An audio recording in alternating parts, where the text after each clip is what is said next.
Tradition 5. Each group has but one primary purpose: to carry its message to the alcoholic who still suffers. Shoemaker, stick to thy last. Better do one thing supremely well than many badly. That is the central theme of this tradition. Around it, our society gathers in unity. The very life of our fellowship requires the preservation of this principle. Alcoholics Anonymous can be likened to a group of, I think it should be linked to a group of physicians who might find a cure for cancer and upon whose concerted work would depend the answer for sufferers of this disease. True, each physician in such a group might have his own specialty. Every doctor concerned would at times wish he could devote himself to his chosen field rather than work only with the group. But once these men had hit upon a cure, once it became apparent that only by their united effort could this be accomplished, then all of them would feel bound to devote themselves solely to the relief of cancer. In the radiance of such a miraculous discovery, any doctor would set his other ambitions aside at whatever personal cost. Just as firmly bound by obligation are the members of Alcoholics Anonymous, who have demonstrated that they can help problem drinkers as others still seldom can. The unique ability of each A to identify himself and bring recovery to the newcomer in no way depends upon his learning, eloquence, or any special individual skills. The only thing that matters is that he is an alcoholic who has found a key to sobriety. These legacies of suffering and of recovery are easily passed among alcoholics, one to the other. This is our gift from God, and its bestowal upon others like us is the one aim that today animates A's all around the globe. There is another reason for this singleness of purpose. It is the great paradox of A that we know we can seldom keep the precious gift of sobriety unless we give it away. If a group of doctors possessed a cancer cure, they might be conscience-stricken if they failed their mission through self-seeking. Yet such a failure wouldn't jeopardize their personal survival. For us, if we neglect those who are still sick, there is unremitting danger to our own lives and sanity. Under these compulsions of self-preservation, duty, and love, it is not strange that our society has concluded that it has but one high mission: to carry the A message to those who don't know their way out. Shall I continue? No, we'll stop here. Okay.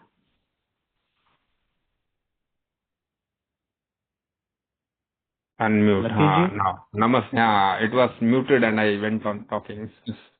नमस्ते दोस्तों, मेरा नाम lucky, मैं एक शराबी हूँ। हाय lucky. आपका दिन शराब के पहले गुट से दूर हूँ। मैं रिवाइवर ग्रुप का मेंबर हूँ, स्पॉन्सर लिया हुआ है और ए के तत्वों पे आधारित जीवन जीने की कोशिश कर रहा हूँ और उसकी रजा में कट रही है। दोस्तों, आज हम ट्रेडिशन 5 पे आए हैं और ट्रेडिशन 5 का घोष वाक्य जो है वो बिल ने सबसे ऊपर ही लिखा हुआ है और वो है shoemaker stick to the task, यानी कि भाई मोची अपने काम तक ही सीमित रहो या अपना ही काम करो। शू मेकर मोची को बोलते हैं और ये इस सारे ट्रेडिशन का एक जैसे घोष वाक्य ही है, ये गाइड करता है।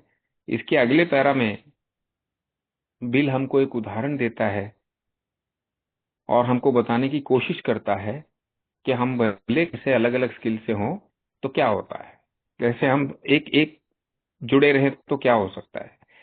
तो मोची को अपने काम तक ही सीमित रहना चाहिए, अर्थात कई कामों को खराब ढंग से करने की बजाय, यानी कि आधा अधूरा थोड़ा प्रयत्न किया, ये भी किया वो भी किया, ये न करते हुए एक ही काम को अत्यंत अच्छी तरह करना बेहतर है।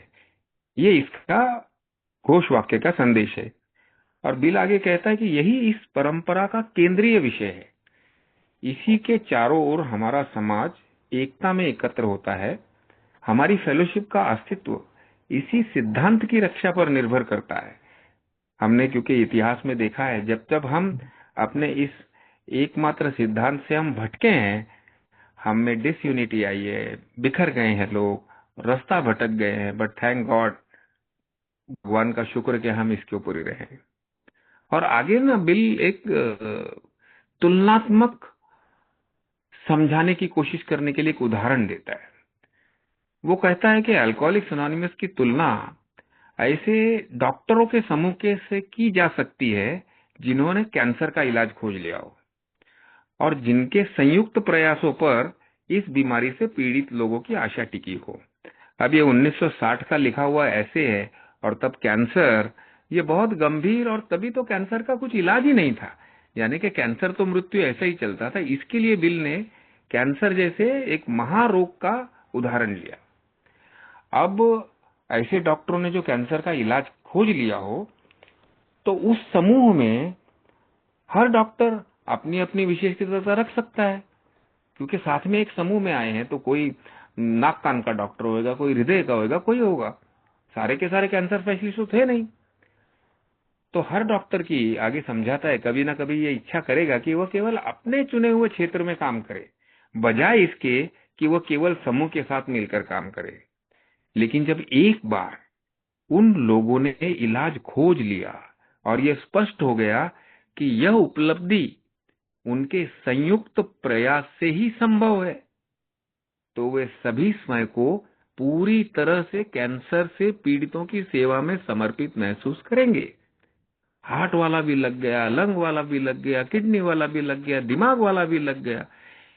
इनके स्पेशलाइजेशन अलग अलग थे, लेकिन जब साथ में मिलकर आके उन्होंने कैंसर का इलाज ढूंढ लिया, तो फिर वो अपना स्पेशलाइजेशन भूल करके कैंसर पीड़ितों की सेवा में अपने आप को समर्पित करेंगे। और ऐसी चमत्कारी खोज की रोशनी में कोई भी डॉक्टर अपने सभी व्यक्तिगत महत्वाकांक्षाओं को, चाहे उसकी व्यक्तिगत कीमत कुछ भी हो, एक और रख देगा। वो भूल जाएगा मैं नाक कान का स्पेशलिस्ट हूं या मैं इसका स्पेशलिस्ट हूं। और ये उदाहरण इस बात को संकेत देता है कि हमें जब अल्कोहलिज्म का एक बड़ा ही पुख्ता जवाब मिल गया, तो हम में से कईयों के पास बहुत सारे आइडिया थे, हम ये भी कर लेंगे, हम वो भी कर लेंगे। लेकिन जब हमको ये इलाज मिल गया, तो उन डॉक्टरों की तरह हमने अपने बाकी के विचारों को छोड़ दिया कि स्कूल डाल, ये डाल, हॉस्पिटल डाल, उनको सिखा, उनकी परिवार की काउंसलिंग कर, यानी कि उन सबको छोड़ते हुए विचारों को हमने जब ये इलाज पा लिया, तो हम पूरी तरह उसको समर्पित हो जाना चाहिए। इसी तरह की अगले पैरा में कहता है कि इसी तरह की जिम्मेदारी से, जैसे डॉक्टरों ने कैसे जिम्मेदारी निभाई, अपने आप को पूरी तरह कैंसर के इलाज को समर्पित कर दिया, हालांकि वो अपने अपने क्षेत्र में माहिर थे, अल्कोहलिक्स एनोनिमस के सदस्य भी इसी तरह पूरी दृढ़ता से बंधे हुए हैं। क्योंकि हमने यह सिद्ध कर दिया है कि जो समस्याग्रस्त शराबियों की मदद जिस तरह कर सकते हैं, ऐसा बहुत कम लोग कर पाते हैं। यानी कि हम एक मेंबर जिस तरह एक नए शराबी को मदद कर पाते हैं, ऐसे बहुत कम लोग कर पाते हैं। जरूर है, डॉक्टर अपनी मदद करेगा, साइकेट्रिस्ट अपनी मदद करेगा, धर्मगुरु अपनी मदद करेगा, लेकिन जो एक अल्कोहलिक दूसरे अल्कोहलिक को मदद करता है और उसमें जो जादू होता है, वो कैंसर के इलाज की तरह है। हर ए सदस्य की यह विशिष्ट क्षमता है कि वो नए आने वाले से स्वयं को जोड़ सके, आइडेंटिफाई करा सके उसको, और उसे रिकवरी के रास्ते पे ला सके किसी भी तरह से। उसका वाक कौशल कहो, उसकी नम्रता कहो, या किसी विशेष व्यक्तिगत प्रतिभा पर निर्भर नहीं करती ये सब चीजें, कि भाई तुम्हारे को ऐसा अच्छा स्पीकर होना चाहिए, तुम्हें विद्वान होना चाहिए। इन सब की जरूरतों के बगैर एक व्यक्ति जो शराब से दूर है, जो प्रोग्राम पे चल रहा है, वो दूसरे व्यक्ति को केवल उसकी इसी क्वालिफिकेशन के ऊपर रिकवरी के रास्ते पे ला सकता है। एकमात्र बात जो मायने रखती है वो ये कि वो स्वयं एक शराबी हो जिसे सोबराइटी की किंजी मिल चुकी है। दुख से और उबरने की ये विरासतें शराबियों के बीच बहुत सहजता से एक दूसरे तक पहुंच जाती है। देखिए हम कितने सोसाइटी के क्रॉस सेक्शन से आते हैं, यानी कि अलग अलग धर्मों से, अलग अलग प्रांतों से। अब इंडिया में तो कास्ट सिस्टम भी है, इंडिया में हमारी समस्या इलिटरेसी भी है, आधे से ज्यादा पुराने लोगों को पढ़ना लिखना नहीं। तो इतने बड़े गैप भी होने के बावजूद बिल हमको ये उदाहरण से समझा रहा है, एकमात्र बात जो मायने रखती है वो ये है कि शराबी जिसे सोबराइटी की कुंजी मिल चुकी है, यानी कि चाबी मिल चुकी है, औरों को बड़ी सहजता से मदद कर सकता है बिना किसी एडिशनल आइटम के, स्किल के।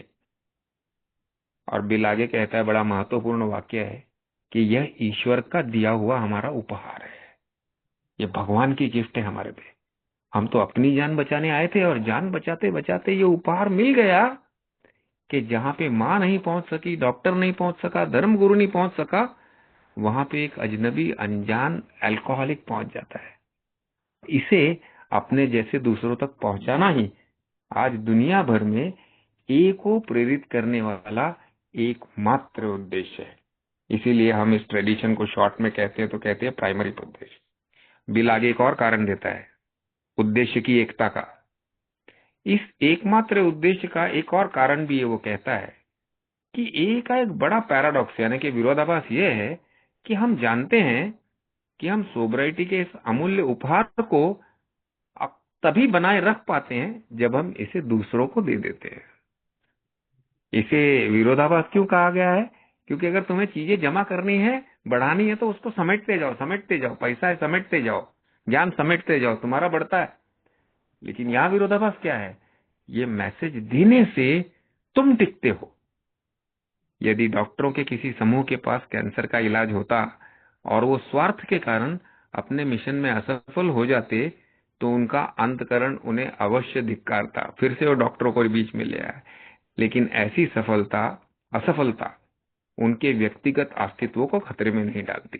हमारे मामले में उल्टा है, यानी कि डॉक्टर जो कैंसर का इलाज कर रहे थे उनको नहीं मिलता, असफल हो जाते, तो क्या वो हार्ट वाला वापस जाके हार्ट का प्रैक्टिस करता, किडनी वाला किडनी का करता? उन्होंने कोशिश किया कैंसर का इलाज ढूंढने का, लेकिन उनके व्यक्तिगत अस्तित्व को खतरा नहीं होता।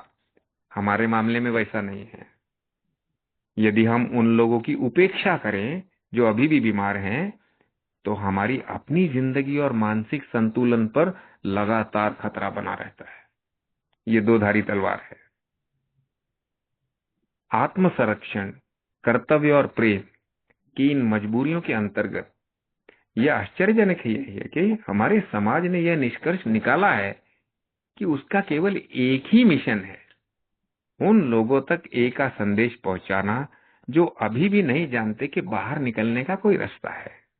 तो पहले के 3 पैराग्राफ्स ने बिल ने इस प्राइमरी पर्पस एक उदाहरण के जरिए और हमें कितना महत्वपूर्ण है अपनी सोबराइटी को टिकाए रखना, औरों को मैसेज देने में हमारा कितना काम में आती है, ये बताने का उसने काम किया। Thank you Bhushan. नमस्ते भाइयों, मेरा नाम भूषण है, मैं एक शराबी हूँ। हाय भूषण। Hi everybody. भगवान की बड़ी कृपा है और अल्कोहलिक्स अनोनिमस की मदद। आज का दिन शराब के पहले गुड़ से दूर हूँ दोस्तों, और बहुत अच्छा लग रहा है। पिछले हफ्ते की मीटिंग मिस करने के बाद में आज ट्रेडिशन 5 की शुरुआत हम लोग कर रहे हैं। यहाँ पर दोस्तों स्क्रीन पे ट्रेडिशन 5 का लॉन्ग फॉर्म दिया हुआ है। Each Alcoholics Anonymous group ought to be spiritual entity having but one primary purpose। यानी हर अल्कोहलिक्स अनोनिमस का समूह जो है, इसने एक ऐसा आध्यात्मिक उसका अस्तित्व होना चाहिए जिसका सिर्फ एकमेव कारण हो, that of carrying its message to the alcoholic who still suffers.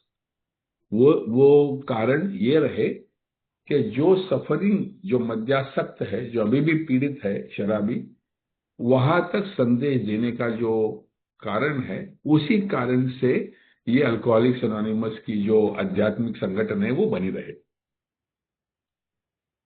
सो इन 2 लाइनों में ये ट्रेडिशन का महत्व हमें समझ में आता है कि हम भले आते हैं अल्कोहलिक्स एनोनिमस में वो अपने आप को बचाने के लिए, और अपने आप को बचाने हेतु हम कोई ना कोई समूह ज्वाइन कर लेते हैं। और जब भी वो समूह ज्वाइन करते हैं वो टाइम पे हमको ना कोई वहां पर दोस्त होता है, ना कोई हमारी पहचान होती है। कुछ अनजान लोग जिनके अनुभव सुनकर हमें ऐसे लगता है कि शायद मैं भी इन्हीं के जैसा हूं, अगर ये लोग ठीक हो सकते हैं तो मैं भी ठीक हो सकूंगा। तो ये आशा हम प्राप्त करते हुए हम अल्कोहलिक्स एनोनिमस के वो समूह में आने लगते हैं, और फिर वो परिवर्तन हो जाता है। मुझे मेरी पीने की इच्छा जो है वो मन से निकल जाती है, मुझे अपना अल्कोहलिज्म समझ में आने लगता है, मेरी बीमारी समझ में आने लगती है। मार्गदर्शक की मदद से मैं अपने आप के जीवन में बदलाव लाने लगता हूं और एक नॉर्मल हेल्दी लाइफ जीना शुरू करने लगता हूं। अभी मैं ठीक हो गया और मैं इस समूह का हिस्सा बन गया, एक सदस्य बन गया। अब ऐसी अवस्था में मेरे सामने हमेशा से ये चुनौती रहती है कि अभी मैं सिर्फ एक सदस्य बनकर पीछे बैठकर समय निकालूं, सिर्फ अपनी सोबराइटी पे कंसंट्रेट करूं, या किसी ना किसी प्रकारे इस समूह के चलने चलाने में मदद करूं। तो जरा सा मेरा सोबराइटी बन जाता है। थोड़े समय से मैं जब शराब से दूर हो जाता हूं तो समूह के जो पुराने सदस्य हैं वो मेरे पीछे पड़ने लगते हैं कि पुशन चल कुछ जिम्मेदारी ले ले, समय से पहले 15 मिनट आ जा, कम से कम बाकड़ी साफ करवा, कम से कम चाय का बंदोबस्त तो कर। जो नए सदस्य आते हैं उनको एक आधा लिटरेचर का पीस, एक आधा पैम्पलेट वगैरह, मीटिंग लिस्ट तो भी दे। इस प्रकार की सेवाओं में मुझे इन्वॉल्व किया जाता है, आकर्षित किया जाता है, और उससे मुझे सेंस ऑफ बिलोंगिंग, वो समूह के प्रति एक सेंस ऑफ बिलोंगिंग बन जाता है। अब ये जो पराये लोग थे ये मुझे अपने लगते हैं, ये जो पराया समूह था बड़े संदेह के साथ में आया था वो अब मेरा अपना लगने लगता है, और मैं उपयुक्त होने के विचार से मैं कुछ ना कुछ वहां सेवा देने लगता हूं। अब मैं तो ठीक हो गया, वहां पर आते हैं नए नए सदस्य, आते रहते हैं, सीनियर मेंबर्स उनके साथ में बात करते रहते हैं, और मैं सोचता हूं कि ये नए सदस्य को ठीक करने की जिम्मेदारी ये ये जो पुराने ओल्ड टाइमर्स है उनकी है। मेरी जिम्मेदारी है सिर्फ ठीक रहना। और मैं सोचता हूं कि ये नए मेंबरों से बात करना मेरा काम थोड़ी है, मैं खुद नया हूं। ये जब भी 12 स्टेप कॉल आता है, किसी पीड़ित का संदेशा आता है, उसका पता मिलता है, या फोन आता है किसी डॉक्टर के जरिए आता है, तो उसके घर में जाने का होता है, तो ये मेरा थोड़ी काम है, वो तो पुराने मेंबर है, वो लोग कर लेंगे। मैं खुद अभी तक ठीक नहीं हूं तो मैं कैसे किसी को बुलाने जा सकता हूं। मुझे ऐसे लगता है कि मेरा कार्यक्रम जो है वो स्वार्थी है इस तरीके से कि सिर्फ अपनी सोबराइटी के लिए मैंने यहाँ पर आते रहना चाहिए। बाकी जो ये समूह के कार्य है, काम है, उनके प्रति मेरी कोई जिम्मेदारी नहीं है। और अगर कोई मेरे ऊपर कोई जिम्मेदारी डालना भी चाहे तो पहले तो मैं उसमें से बाहर निकलने का प्रयास करता हूँ। नहीं नहीं यार, मेरा तो बिजनेस है, मैं नहीं पहुंच पाऊंगा, नहीं मेरा बहुत ट्रैवलिंग है, मैं जिम्मेदारी नहीं ले पाऊंगा। मैं जिम्मेदारी से भागने वाला आदमी हूँ, और मैं सोचता हूँ कि अगर कल मुझे सेक्रेटरी बना भी दिया और मैं कुर्सी में बैठ भी गया तो ये जो पुराने सदस्य जिस प्रकार से मीटिंग चलाते उतनी खूबसूरती से मैं नहीं चला पाऊंगा। ये लोग जिस प्रकार से अलग अलग विषयों पे बात करते ऐसे मैं नहीं बात कर पाऊंगा। ये लोग जिस प्रकार से अलग अलग लोगों को जानते हैं और नाम से बुलाते हैं और मीटिंग चलाते हैं, ये सब मैं नहीं कर पाऊंगा। इसलिए मैं सोचता हूं कि ये मेरा काम ही नहीं है और मुझे ये करना जरूरी नहीं है। कई सारे सदस्य ऐसे हैं जो अल्कोहलिक्स अनोनिमस में आकर भी, शराब से दूर होकर भी, पूरी तरह से अल्कोहलिक्स अनोनिमस के समूह के चलने चलाने में अपने आप को शामिल नहीं करते। जब भी होम ग्रुप लेने का सवाल आता है तो ये अवॉइड करते हैं, या अगर लेना भी है तो कोई भी एक आध ग्रुप ले लेते हैं, लेकिन उसके बिजनेस मीटिंग में ये कभी नहीं रुकते हैं। उनको ऐसे लगता है मेरी शराब बंद हो गई, अपना काम हो गया, बाकी ये चलाने का जो काम है ये पुराने वाले लोगों का काम है। अगर हर नया आने वाला व्यक्ति इसी प्रकार से विचार करेगा तो अल्कोहलिक्स एनोनिमस चल नहीं पाएगा। इसीलिए ये ट्रेडिशन का विशेष महत्व है कि मेरे अंदर एक खूबी है, मेरे अंदर एक गॉड्स गिफ्ट है, और वो गिफ्ट ये है कि मैं जब भी एक शराबी के साथ में बात करता हूं तो वो शराबी के मन में आशा निर्माण करना मुझे संभव है, मैं कर सकता हूं, सिर्फ मेरी कहानी बता के, मेरी आप बीती बताने से मैं सामने वाले व्यक्ति के जीवन में सोब्राइटी ला सकता हूं। ये जो गिफ्ट है, ये एक स्पेशल एबिलिटी है, ये एक भगवान का दिया हुआ एक जो वरदान है कि एक अच्छे से अच्छा doctor, psychiatrist, rehab centre, psychologist, counsellor जो काम नहीं कर सकता है, यानी शराबी के दिल के करीब जाने का काम जो है,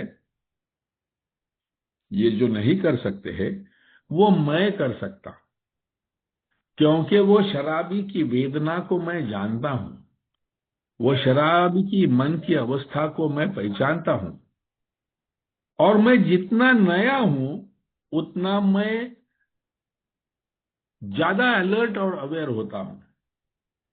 उसके मन में जो संदेह है, उसके मन में जो शंकाएं है, उसके मन में जो अभी भी थोड़ा थोड़ा पीने की इच्छा है, उसके मन में बाकी लोगों को दिखाने के लिए मैं सिर्फ इलाज कर रहा हूं, ये जो एक डिनायल है, या मैं तुम्हारी इतना खराब नहीं हूं, ये डिनायल है, या मैं पीऊंगा तुमको जो करना है कर लो, ये डिफायंस है, ये सब मैं समझता हूं। ये जो प्रोफेशनली ट्रीट करने वाले लोग हैं, ये लोग उसके करीब जा नहीं सकते, क्योंकि इनके जीवन में ये सब चीजें घटी नहीं है। लेकिन मेरे जीवन में ये सब चीजें घटी हुई है। वो जिन कदमों पे आज चल रहा है, उन्हीं कदमों पे मैं कुछ ही समय पहले चला हुआ हूं। इसलिए मैं सिर्फ, मेरे मन में उसके प्रति सिंपैथी नहीं है, बल्कि मेरे मन में उसके प्रति एम्पैथी है। मैं जानता हूं कि इस व्यक्ति में ठीक होने की पूरी गुंजाइश है, क्योंकि अगर मैं ठीक हो सका तो ये भी ठीक हो सकेगा। अगर मेरे घर में खुशहाली आई है तो इसके भी घर में खुशहाली आ सकती है। थोड़ा सा पेशेंस रखने की जरूरत है, थोड़ा सा इसको समय, थोड़ा सा फॉलो अप देने की जरूरत है, थोड़ा सा प्यार और थोड़ी सी दोस्ती इसको देने की जरूरत है।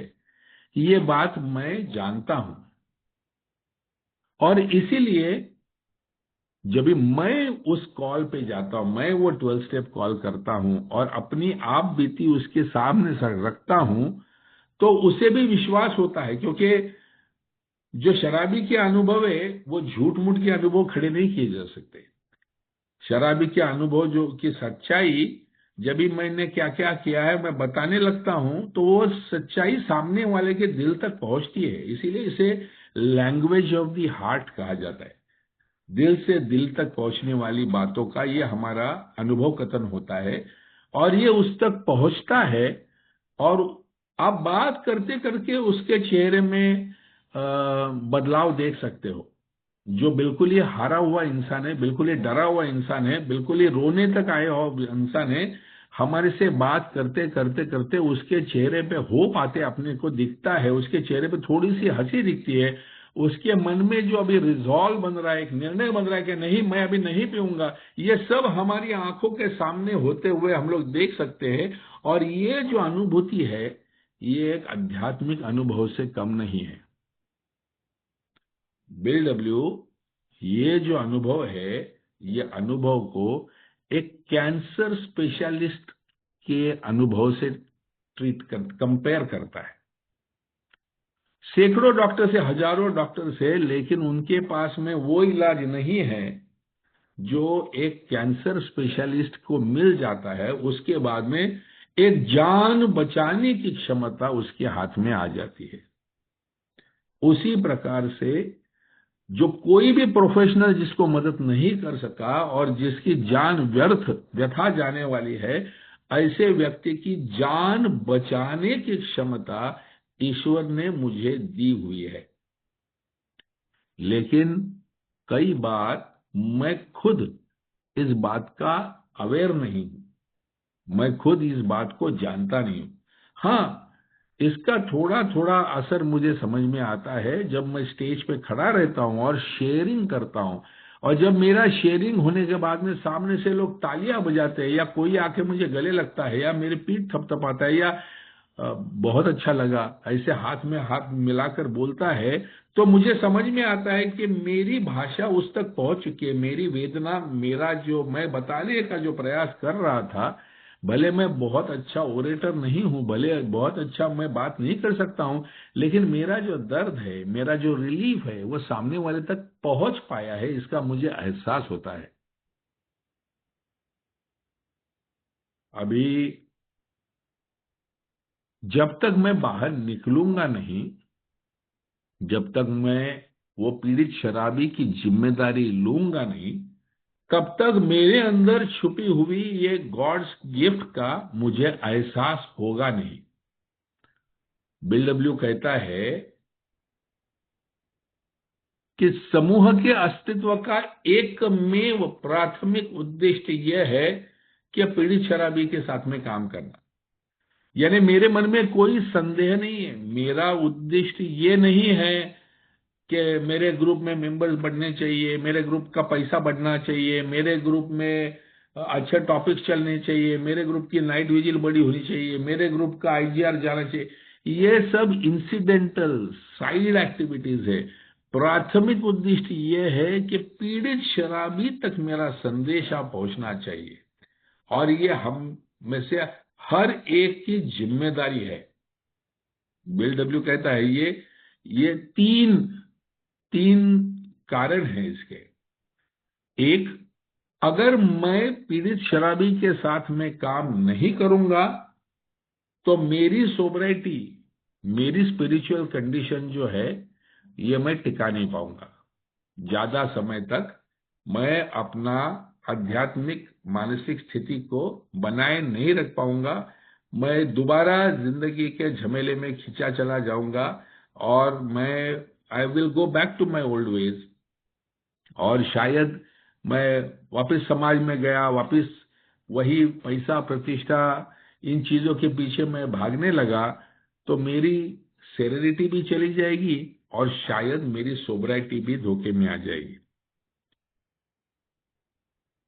तो डॉक्टर बॉब ने एक बहुत अच्छा वाक्य कहा हुआ है कि जब कोई चीज नहीं काम करे, जब आपके ऊपर कोई भी चीज, न स्पॉन्सरशिप, न प्रोग्राम, न स्टेप वर्क, न बिग बुक, कोई भी चीज अगर आपके साथ में काम नहीं कर रही है, तो इंटेंसिव वर्क, अगर आप पीड़ित शराबी को संदेश वहन करने का कार्य सिर्फ करते रहेंगे ना, तो भी आप बच जाएंगे।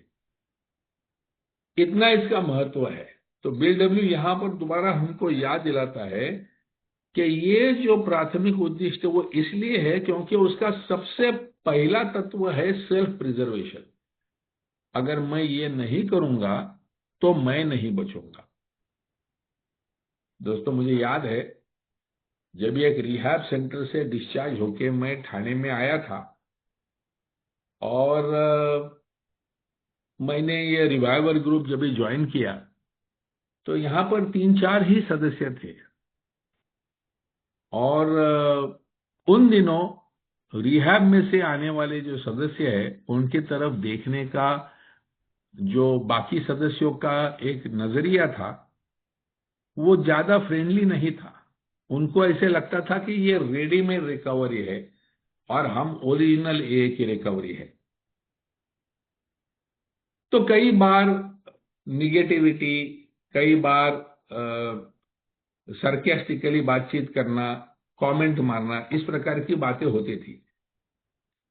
अब मैं थाने में नया आया हुआ, 3-4 ही लोगों का ग्रुप मैंने ज्वाइन किया और ये सब जो निगेटिविटी की बातें अगर कुछ लोग जब बोलते थे तो मुझे बड़ा लोनली महसूस होता था, मुझे बड़ा डर लगा रहता था कि मैं रिहैब से आया लेकिन आज तो अल्कोहलिक्स एनोनिमस में हूं। अगर आप लोग ही मुझे नहीं स्वीकारोगे तो मैं जाऊंगा कहाँ? जिंदगी भर तो मैं रिहैब की मीटिंग्स नहीं कर सकता। मुझे तो ए में आना ही होगा, मेरे को बचना है तो मुझे ए में आना ही होगा। लेकिन आप लोग मुझे अगर अनवेलकम फील कराओगे किसी भी वजह से तो मैं जाऊंगा कहाँ? मेरे लिए कौन सी जगह है? तो जब भी मुझे पता चला कि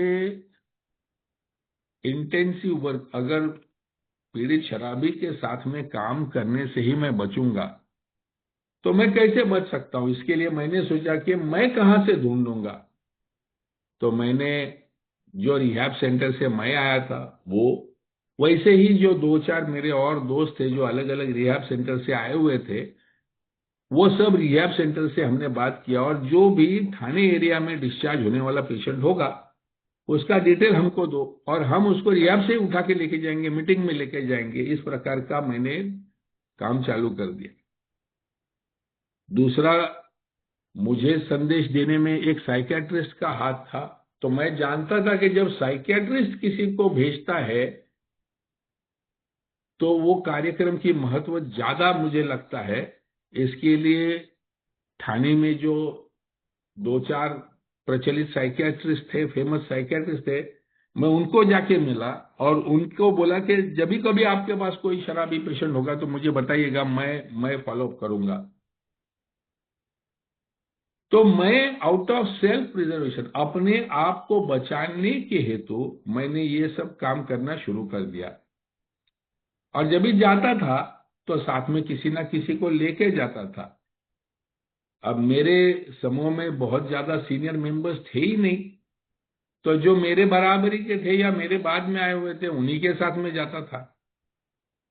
लेकिन धीरे धीरे धीरे जब भी मैंने देखा कि जब भी मैं एक 12 स्टेप कॉल करके आता, भले वो व्यक्ति सोबर हो या नहीं हो, वो ठीक रहे या नहीं रहे, लेकिन उसको मदद करते करते मैं अपने आप को ठीक रख सका। तो जो पहला पॉइंट इन्होंने कहा कि अल्कोहलिक्स एनोनिमस के हर सदस्य को ये काम करना है, ये प्राथमिक उद्दिष्ट का संदेश वहन का काम करना है, क्योंकि ये करने से ही तुम बचोगे। ये पहला कारण, सेल्फ प्रिजर्वेशन। दूसरा कारण है ड्यूटी। ड्यूटी कैसे? ये मेरी जिम्मेदारी कैसे बनती है? तो किसी ना किसी ने मेरे लिए वक्त दिया था, किसी ना किसी ने मेरे लिए मीटिंग रूम खुला रखा था, किसी ना किसी ने मेरे लिए मीटिंग रूम में शेयरिंग किया था, किसी ना किसी ने मेरे साथ में बैठ के अनगिनत चाय मेरे साथ में पिए थे, पिलाए थे। इन सब का जो मेरे ऊपर कर्ज है, क्योंकि ये सब लोगों ने अगर ये का कार्यक्रम समझाने के हेतु मुझे ये सब नहीं किया होता तो शायद मैं नहीं बचता था। तो इनका जो मेरे ऊपर कर्ज है, ये कर्ज मैं इनको नहीं लौटा सकता, लेकिन ये कर्ज मैं बाकी लोगों को इसी प्रकार का मदद करके उसका छोटा छोटा इंटरेस्ट पेमेंट जो है वो मैं कर सकता हूं। मुझे याद है दोस्तों, मैं उन दिनों नरीमन पॉइंट पे तुलसियानी चेंबर्स में काम करता था और मैं वहां से कोलाबा में गेटवे ग्रुप में जाया करता था। और मेरा प्रॉब्लम यह था कि मैं दोपहर से पीना चालू करता था। लंच टाइम हो गया कि मैं उतरता था और पहला मेरा पीना जो है वो लंच टाइम में होता था। फिर वो कैसे वैसे काम का एक्टिंग करके मैं बचा हुआ समय निकालने के बाद में शाम को पूरा टाइम बैठता था। एक दिन मैंने जाके मीटिंग में ये बात शेयर कर दी कि मेरा प्रॉब्लम इवनिंग ड्रिंकिंग नहीं है, मेरा प्रॉब्लम आफ्टरनून ड्रिंकिंग है। लंच टाइम में मैं पी लेता हूँ, तभी मेरे मुंह को लग जाती है और बाद में फिर मैं अपने आप को रोक नहीं पाता हूँ। तो अगले दिन एक व्यक्ति, मेरा लंच टाइम 1:30 बजे का था, तो 1:20 पर एक व्यक्ति मुझे मिलने मेरे ऑफिस में आया, ए मेंबर। और हाय हेलो, अरे आप इधर, आप कैसे? नहीं, बोला मैं इस एरिया में था, सोचा लंच टाइम है तो लंच तुम्हारे साथ में कर लो। तो वो और मैं, हम लोग दोनों नीचे गए। नीचे एक बिरयानी वाली गाड़ी थी, कई बार मैं वहां पर खाता था। तो वहां पर दोनों ने, हम लोगों ने बिरयानी खाई। मैं ऑफिस में चला आया, वो चला गया, थोड़ा बहुत बात करके चला गया। उस दिन बिना पिए मैं शाम को मीटिंग में पहुंचा, क्योंकि दोपहर की शराब नहीं हुई थी। तो शाम को मैंने सोचा कि मीटिंग में जाने तक मैं नहीं पीऊंगा। उस दिन के बाद कई दिन ये व्यक्ति हर दोपहर को लंच टाइम में मेरे पास आता, हम दोनों नीचे जाते, वो बिरयानी खाते और वो चला जाता। अपने यहाँ पर अनामिकता जो है उसके वजह से मैं नहीं जानता था कि ये व्यक्ति करता क्या है, ना मैंने उसको पूछा। बट आई वॉज ग्रेटफुल, उसने जो वो टाइम निकाला था, वो दोपहर को टाइम पे आता था। कई बार मेरे पास पूरे पैसे नहीं होते थे तो वो हम दोनों के पैसे देता था। लेकिन हमारा ये जो रोज रोज का जो बिरयानी, लंच टाइम में बिरयानी खाने का जो रिवाज था, उसके वजह से मैं काफी टाइम शराब से दूर रहा। और फिर काफी समय के बाद में मुझे पता चला कि ये व्यक्ति जो लंच टाइम में मेरे साथ में बिरयानी खाने को आता था, उसका चर्चगेट में बहुत बड़ा खुद का होटल था। और लंच टाइम में उसका होटल खचाखच भरा हुआ रहता था। और ये आदमी वो होटल का गल्ला छोड़कर मेरे साथ में रास्ते की बिरयानी आके खाता था। तो मैंने उसको बोला, यार ये क्यों? मतलब आई एम सो ब्लेस्ड, आप मेरे को इतना, मतलब इतना मुझे ग्रेटिट्यूड लगा कि खुद का इतना बड़ा होटल होते हुए ये मेरे साथ में रास्ते की बिरयानी रोज आके खा रहा है। तो मैंने उसको पूछा, रही क्यों आपने ये इतना बड़ा क्यों किया? बोलता है, आई अंडरस्टूड, तूने जब भी शेयर किया ना कि लंच टाइम में मैं रोक नहीं पाता है, मेरा भी यही समस्या था। जैसा लंच टाइम होता था वैसे मेरे काउंटर पे मैं, मेरा ग्लास भर के मैं बैठता था और मेरा भी ड्रिंकिंग लंच टाइम पे चालू होता था। तो जब भी तूने शेयर किया कि मैं शाम को 7:30 बजे तक रुक ही नहीं पाता हूँ मीटिंग आने की, मेरा दोपहर से चालू होता है, तो मैंने तभी सोचा कि मेरे को इलाज कैसे मिला था। तो मैंने लंच टाइम में पहले लंच खाना चालू कर दिया। मैं यही सोचता था कि 1:30 बजे अगर मेन टाइम होता है लंच का, तो मैं 12:30 बजे ही लंच खा लेता था और फिर मैं बच गया और मैं मीटिंग शाम तक मैं पकड़ सका। तो मुझे ऐसे लगा कि मैं ये बताऊंगा तो तू तो सुनेगा नहीं, और तू, मेरा तो धंधा था, तू तो नौकरी कर रहा है, तो मैंने सोचा मैं तेरे साथ में आऊं। तो मुझे भी मेरे पुराने दिनों की याद आई और तुझे भी मदद हो गई। दोस्तों, ये जो सैक्रिफाइस है ना, ये जो उसने जो सोचा कि उसको जो शुरुआत के दिनों में मिली हुई मदद है वो उसने मुझे दी, और वही मदद, उसका जो ग्रेटिट्यूड है वो मैं याद रखता हूं कि जब सामने वाला कुछ मेरे साथ में शेयर करता है या मीटिंग में मुझे कुछ सुनाई देता है, समझ में आता है कि इसकी ये समस्या यहां पर ये अटक रहा है, तो मैं हमेशा ये सोचता हूं कि किसी प्रकार से मैं इसकी ये पीड़ा को हल होने में मदद कर सकता हूं क्या। सो दिस इज रिपेमेंट, ये जो है ये मेरा ड्यूटी है। ए मेंबर होने के नाते आने वाले हर पीड़ित को सही ढंग से मदद देना ये मेरा कर्तव्य है। और तीसरा भाग है प्रेम। जब भी एक आध नया आया हुआ व्यक्ति स्ट्रगल करते हुए मुझे दिखता है, वो जानता है उसको रुकना है, उसको रुकना चाहिए, वो भी समझता है, उसकी फैमिली को समझता है, लेकिन रुक नहीं पा रहा है। बार बार वो शराब की गिरफ्त में फंस रहा है, वो देखता हूं मैं। और उसको जैसी वेदना होती है वैसे मेरे को भी वेदना होती है।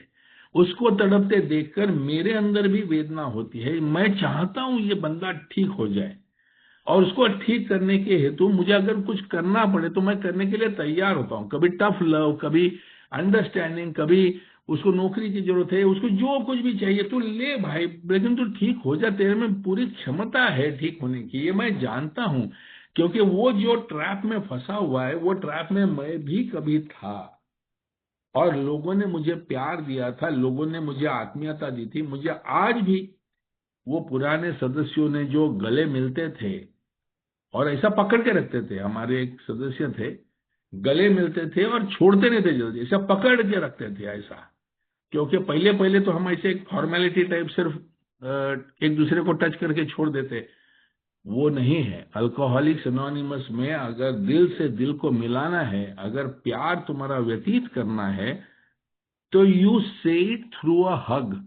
हम लोग जब किसी को गले लगाते हैं तो वो गले में जब हम लोग उसको सिमट के पकड़ते हैं तो वहां पर हमारा प्रेम हम लोग व्यक्त करते हैं। हमारा, हम जो उम्मीद उसको देना चाहते हैं, हम उसको जो स्ट्रेंथ देना चाहते हैं, वो एक हग में, वो एक प्यार भरे गले मिलने में से वो व्यक्त करते हैं हम लोग।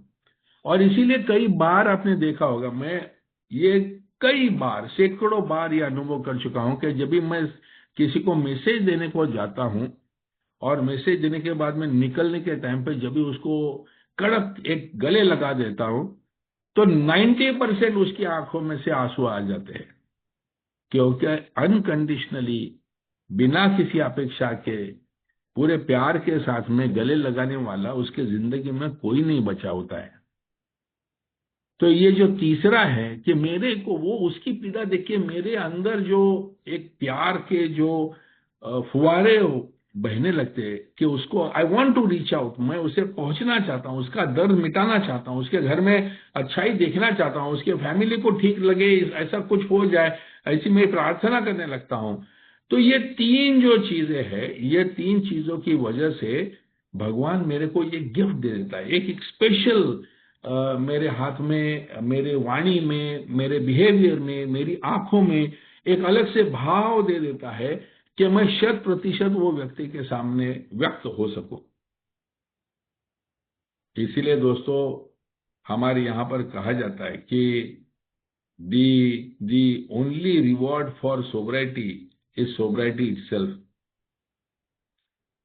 यहां पर किसी को संदेशा देने को जाता हूं तो मैं कुछ भी प्रॉमिस नहीं करता हूं कि आपको जॉब दिलवा दूंगा, आपकी बीवी को दोबारा मिलवा दूंगा, आपका सब ठीक हो जाएगा, आपका गया हुआ घर वापस आएगा, आपको कर्जे मिल जाएंगे। कोई नहीं, कोई नहीं, कुछ भी नहीं। मैं एवरी टाइम आई इंसिस्ट कि भाई, अगर मैं ठीक हो गया तो सब ठीक हो जाएगा। तो ये जो संदेश वहन है, ये जो carrying the message to the still suffering alcoholic है, यही एकमेव उद्दिष्ट है। तो यहां पर दोस्तों, आप में से कोई भी ऐसा व्यक्ति है जो कुछ समय से ए में आ रहा है, लेकिन अभी भी 12वें कदम का ये काम, 12 स्टेप वर्क नहीं किया है, किसी को संदेश देने के लिए नहीं गया है, तो दोस्तों एक बहुत बड़े आध्यात्मिक अनुभव से आप अभी तक वंचित हो।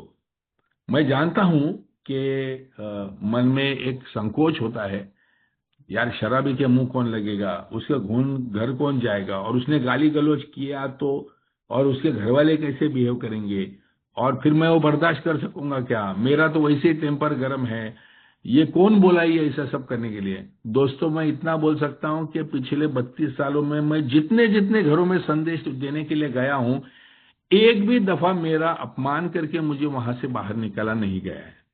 एक भी बार ऐसा नहीं हुआ है कि वो आदमी मेरे ऊपर गुस्सा हो गया हो, या घर वालों के ऊपर गुस्सा हो गया कौन बोला है इसको वगैरह वगैरह, ऐसा कभी नहीं हुआ है। क्योंकि जब भी हम लोग जाते हैं तो हमारे पूरे जहन में से जो प्यार है वो व्यक्त होता है वो व्यक्ति के लिए।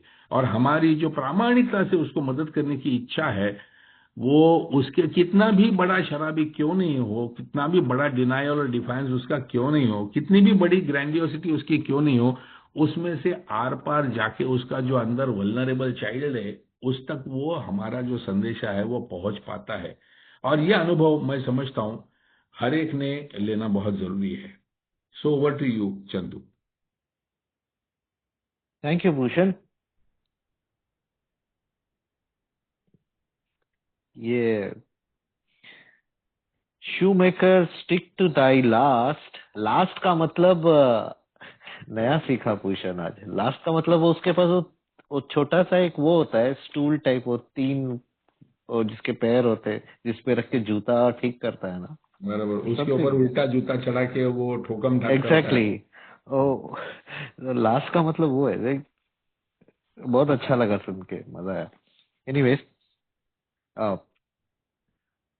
highlighting the wisdom of a single purpose, a member tells this story.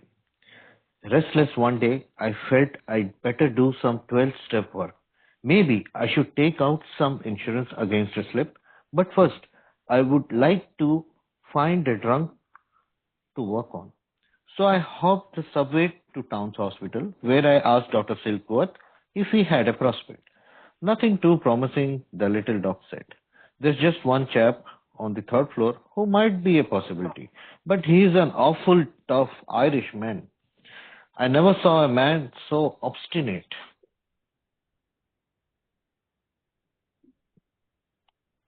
ये शेयरिंग करूं क्या फिर से स्क्रीन? कन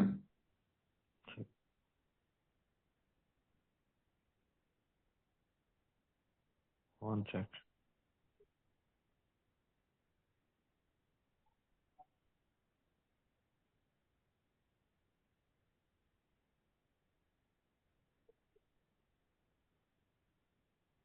$151. Drag this. Dragging में प्रॉब्लम होती है.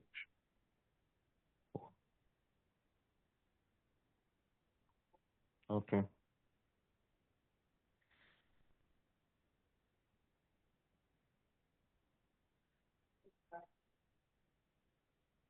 He shouts that if his partner would treat him better and his wife would leave him alone, he'd soon solve his alcohol problem. He had a bad case of DTs. He's pretty foggy and he's very suspicious of everybody. Doesn't sound too good, does it? But working with him may do something for you. So why don't you have a go at it? I was soon sitting beside a big hulk of a man. Decidedly unfriendly, he stared at me out of eyes, which were slits in his red and swollen face. I had to agree with the doctor. He certainly didn't look good. But I told him my own story. I explained what a wonderful fellowship we had, how well we understood each other. I bore down hard on the hopelessness of the drunk's dilemma. I insisted that few drunks could ever get well on their own steam. But in our groups, we could do together what we could not do separately. He interrupted to scoff and at this and asserted he'd fix his wife, his partner, and his alcoholism by himself. Sarcastically, he said, "How much does your scheme cost?" I was thankful I could tell him nothing at all. His next question, "Why are you getting out of it?" Of course, my answer was, "My own sobriety and a mighty happy life." Still dubious, he demanded, "Do you really mean the only reason you are here is to try and help me and to help yourself?" "Yes," I said. "That's absolutely all there is to it. There's no angle." Then, hesitantly, I ventured to talk about the spiritual side of our program. What a freeze that drunk gave me. I'd no sooner got the word spiritual out of my mouth than he pounced. "Oh," he said, "now I get it. You are proselyting more damn religious sect or others.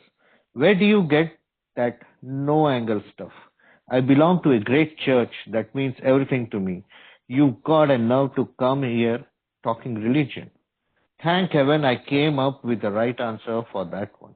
I was based foursquare on the single purpose of you have faith, I said. Perhaps far deeper faith than mine. No doubt you're better taught in religious matters than I. So I can't tell you anything about religion. I don't even want to try. I'll bet, too, that you could give me a letter perfect definition of humility. But from what you have told me about yourself and your problems and how you propose to lick them, I think I know what's wrong. Okay, he said, give me the business. Well, said I think you're just conceited Irishman who thinks he can run the whole show. This really rocked him, but as he calmed down, he began to listen while I tried to show him that humility was the main key to sobriety. Finally, he saw that I wasn't attempting to change his religious views, that I wanted him to find the grace in his own religion that would aid his recovery. From there on, we got along fine. Now, concludes the old timer, suppose I'd been obliged to talk to this man on religious grounds. Suppose my answer had to be that A needed a lot of money, that A went in for education, hospitals, or rehabilitation. Suppose I suggested that I'd take a hand in his domestic and business affairs. Where would we have wound up? No place, of course. Years later, this tough Irish customer liked to say, my sponsor sold me one idea, and that was sobriety. At the time, I couldn't have bought anything else. Thank you.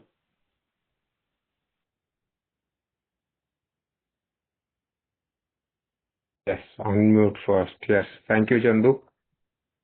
Bill यहाँ पे एक और उदाहरण हमारे सामने पेश कर रहा है कि ये सिंगलनेस ऑफ पर्पस जो हमारा एकमात्र उद्देश्य है, इसके बारे में एक पुराने सभासद का अनुभव यहाँ पे शेयर किया गया है. वो सभासद लिखता है कि एक दिन मैं बड़ा बेचैन महसूस कर रहा था और मुझे लगा कि मुझे 12वें कदम का कुछ काम करना चाहिए. शायद स्लिप से बचाव के लिए थोड़ी बीमा पॉलिसी बना लूं. यानी कि पहले के लोग ये बोलते थे कि मैसेज देना is insurance against your slip. तो जैसे हम किस्तें भरते इंश्योरेंस की, वैसे ही हम जब मैसेज देते हैं तो हमारी सोबराइटी टिकाए रखने की किस्तें भी भरते रहते हैं. तो उसको जब बेचैनी महसूस हुई और उसको ऐसे लगा कि कुछ गड़बड़ है, तो उसने कहा चलो किसी को मैसेज दिया जाए, भाई वही काम करता है. तो पहले उसको शराबी को ढूंढना था जिसके साथ काम किया जा सके, और ये शुरुआती दौर की बात है. तो वो टाउन हॉस्पिटल पहुंच गया डॉक्टर सिल्कवर्थ के पास, और उन्होंने पूछा सिल्कवर्थ से क्या उनके पास कोई संभावना वाला व्यक्ति है क्या जिससे वो बात कर सकता है, मैसेज दे सकता है. अब सिल्कवर्थ छोटे कद के थे तो शॉर्ट डॉक्टर लिखते थे उसको. तो सिल्कवर्थ ने कहा ज्यादा आशाजनक तो कुछ नहीं है, तीसरी मंजिल पर एक आदमी है जो शायद एक संभावना हो सकता है, लेकिन वो बेहद कठोर स्वभाव का एक आयरिश व्यक्ति है. आयरिश यानी कि इंग्लैंड के, यूके के उधर आगे भाग जो लोग कठोर होते हैं, मजबूत होते हैं, आयरिश. मैंने एक जिद्दी आदमी कभी नहीं देखा.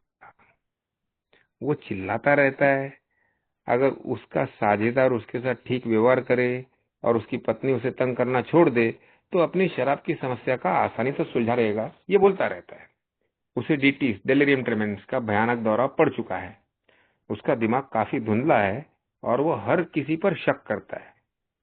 ज्यादा अच्छा तो नहीं लगता है ना, लेकिन उसके साथ काम करने से शायद तुम्हें कुछ लाभ मिल जाए, तो क्यों ना एक कोशिश कर लो. ये डॉक्टर सिल्कवर्थ ने उस अल्कोहलिक का बयान अपने सभासद को दिया. अब अपना मेंबर उसके पास पहुंचा, और जब वो उसके पास पहुंचा तो उसने देखा एक बड़ा भारी भरकम आदमी था, और शक्ल से और हाव भाव से तो वो कुछ दोस्त जैसा नहीं लग रहा था. वो लाल और सूजे हुए चेहरे में घूर रहा था मुझे। तो मुझे डॉक्टर की बात से सहमत होना पड़ा कि वाकई अच्छा नहीं लग रहा था, लेकिन मैंने उसे अपनी कहानी सुनाई। फिर भी मैंने समझाया कि हमारी फेलोशिप कितनी अद्भुत है और हम एक दूसरे को कितनी अच्छी तरह समझते हैं। मैंने शराबी की दुविधा की निराशाजनक स्थिति पर जोर देकर बात की। मैंने यह भी कहा कि बहुत कम शराबी अपने दम पर कभी ठीक हो पाते हैं, लेकिन हमारे समूहों में हम मिलकर वह कर सकते हैं जो हम अकेले नहीं कर सकते। उसने बीच में टोकते हुए इस बात का मजाक उड़ाया और जोर देकर कहा कि वो अपनी पत्नी, अपने पार्टनर और अपनी शराबखोरी सब कुछ खुद ही ठीक कर लेगा, यानी कि वो डिनायल में था। और उसने व्यंग से उसने पूछा, तुम्हारी इस योजना में कितना खर्च आएगा? मैं आभारी था कि मुझसे यह कह सका, बिल्कुल कुछ भी नहीं। उसका अगला सवाल था अल्कोहलिक का, तो तुम्हें इससे क्या मिलने वाला है? स्वाभाविक रूप से मेरा उत्तर था, मेरी अपनी सोब्राइटी और एक बेहद खुशहाल जीवन।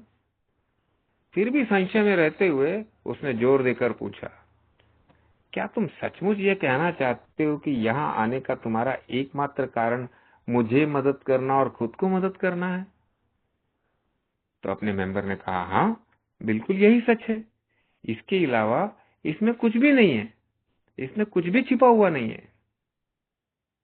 फिर थोड़ी सी झिझक के साथ आगे लिखता है, मैंने अपने कार्यक्रम के आध्यात्मिक पक्ष के बारे में बात करना शुरू किया और जैसे उसके मुंह से स्पिरिचुअल या अध्यात्म का शब्द निकला, उस शराबी ने मुझे ऐसी ठंडी नजर से देखा मानो सब कुछ जम सा गया हो। मेरे मुंह से आध्यात्मिक शब्द निकला ही था कि वो झपट पड़ा। ओह, अब मुझे समझ आ गया कि तुम किसी न किसी धार्मिक संप्रदाय के लिए प्रचार करने आए हो। ये जो तुमने कहा ना, ये कोई चाल नहीं है, इसमें कुछ छुपा वाली बात है, ये गलत है। और फिर वो कहने लगा, अल्कोहलिक, कि मैं एक महान चर्च का सदस्य हूं जो मेरे लिए सब कुछ है। तुम्हारी हिम्मत कैसे हुई यहाँ आकर धर्म की बात करने की? अपना मेंबर कहता है कि ईश्वर का शुक्र है कि उस सवाल का सही जवाब मेरे मन में आ गया। वह पूरी तरह एकमात्र उद्देश्य पर आधारित था। मैंने कहा, तुम्हारे पास आस्था है, शायद मेरी तुलना में कहीं अधिक गहरी आस्था है। निसंदेह धार्मिक मामलों में तुम मुझसे कहीं अधिक जानकार हो, इसलिए मैं तुम्हें धर्म के बारे में कुछ भी नहीं बता सकता। मैं कोशिश भी नहीं करना चाहता। मुझे ये यकीन है कि तुम विनम्रता की सही परिभाषा भी मुझे बता सकते हो, लेकिन तुमने अपने बारे में, अपनी समस्याओं के बारे में और उन्हें सुलझाने के अपने तरीके के बारे में जो कुछ भी बताया है, उससे मुझे लगता है कि मैं समझ गया हूं कि गड़बड़ कहाँ है। तो उसने कहा, ठीक है, सीधे मुद्दे पर आओ, मुझे बताओ गड़बड़ कहाँ है। मैंने कहा, मेरा ख्याल है तुम बस एक घमंडी आयरिश आदमी हो जो ये समझता है कि यह पूरा खेल अकेला ही चला सकता है। यह बात उसे भीतर तक हिला गई, लेकिन जैसे जैसे वो शांत हुआ, उसने ध्यान से सुनना शुरू किया। और जब मैंने उसे समझाने की कोशिश की कि विनम्रता सोबराइटी की मुख्य कुंजी है, आखिरकार उसने यह समझ लिया कि मैं उसकी धार्मिक मान्यताओं को बदलने की कोशिश नहीं कर रहा था, बल्कि चाहता था कि वो अपने धर्म में ही उस कृपा को खोजे जो उसकी रिकवरी में मददगार हो। इसके बाद हम दोनों के बीच सब कुछ ठीक चलता रहा। कंक्लूजन करने में लिखता है, ईश्वर का शुक्र है उस सवाल का सही जवाब मेरे मन में आ गया। वह पूरी तरह के एक प्राइमरी पर्पस, यानी कि एकमात्र उद्देश्य पर आधारित था। और मैंने कहा, तुम्हारे पास आस्था है, शायद मेरी तुलना में कहीं अधिक गहरी आस्था। निसंदेह धार्मिक मामलों में तुम मुझसे कहीं अधिक जानकार हो, इसलिए मैं तुम्हें धर्म के बारे में कुछ नहीं बता सकता। और लास्ट में जब दोनों के बीच सब कुछ ठीक चलता रहा, सॉरी मैं पैरा रिपीट कर गया, सालों बाद वो कठोर स्वभाव वाला आयरिश व्यक्ति अक्सर कहा करता था, मेरे स्पॉन्सर ने मुझे सिर्फ एक ही चीज बेची और वह थी सोब्राइटी। उस समय मैं इसके अलावा कुछ भी खरीदने की हालत में नहीं था। और परंपरा 5 यही कहती है, हर समूह का केवल एक ही मुख्य उद्देश्य है, उस शराबी को संदेश पहुंचाना जो अभी भी पीड़ा में है, जिसको इसकी जरूरत है। तो यहाँ पे ये परंपरा का ट्रांसलेशन खत्म होता है, लेकिन परंपरा का मूल अर्थ हमें हमेशा याद दिलाता है कि एक को एक ही काम करना है, सोबराइटी का संदेश देना है। उसके साथ में सपोर्टिंग बिल कई बार कहता है, गिव हिम द ट्रूथ, शराबी को उसके बारे की सच्चाई दो। कई कामों में बंटने से बाकी संस्थाओं जैसे हमारा भी प्रभाव घट जाएगा। एक काम को पूरी निष्ठा से करने में ही जीवन की रक्षा है। यह उद्देश्य क्यों जरूरी है? क्योंकि शराबी की मदद वही कर सकता है जिसने खुद वह रास्ता तय किया हो, यानी कि हम जो एम ए सोबर है। एक ही ताकत अनुभव की समानता में है। शराबी शराबी को समझता है, शिक्षा पद पैसा या धर्म से ज्यादा समझता है। धर्म, राजनीति और समाज सुधार से दूरी रखते हैं एकमात्र उद्देश्य के कारण हम। इसके लिए हम कोई धार्मिक, राजनीतिक या शिक्षा का प्रचार या उस तरफ जाते ही नहीं है।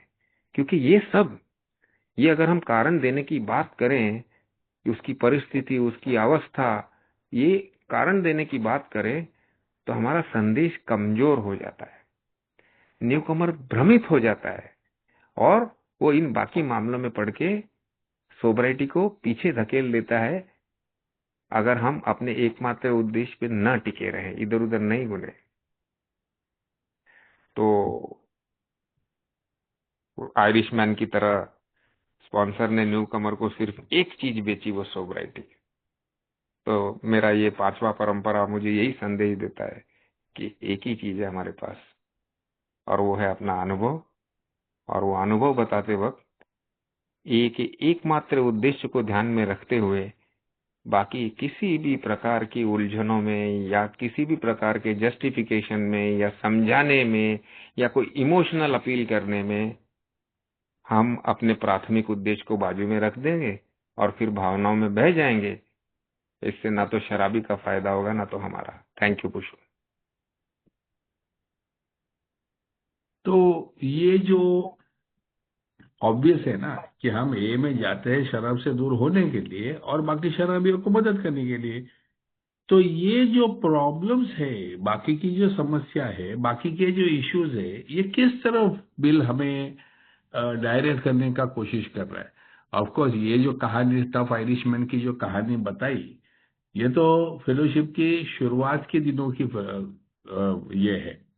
लेकिन धीरे धीरे धीरे जब ये ट्रेडिशंस को हम लोगों ने दैनंदिन जीवन में देखा, समझा और ग्रुप लेवल में आने वाली समस्याओं के साथ में इनको जोड़ा, तो इनका रोजाना जीवन में किस प्रकार से इस्तेमाल किया जा सकता है और समूह एक ट्रेडिशन का पालन कर रहा है कि नहीं कर रहा है, ये चेक करने के लिए ट्रेडिशन चेकलिस्ट बनाई गई। लगभग 1969 से लेके 1971 के दौर में ये अलग अलग आर्टिकल्स के जरिए ग्रेप वाइन में इनको छपवाया गया। हर ट्रेडिशन हमारे समूह में हम लोग किस प्रकार से उसका पालन कर रहे हैं या उल्लंघन कर रहे हैं, उसके हर ट्रेडिशन के कुछ सवाल दिए हुए हैं। तो इस ट्रेडिशन के जो सवाल है उनकी तरफ थोड़ा सा झांक कर देखते हैं।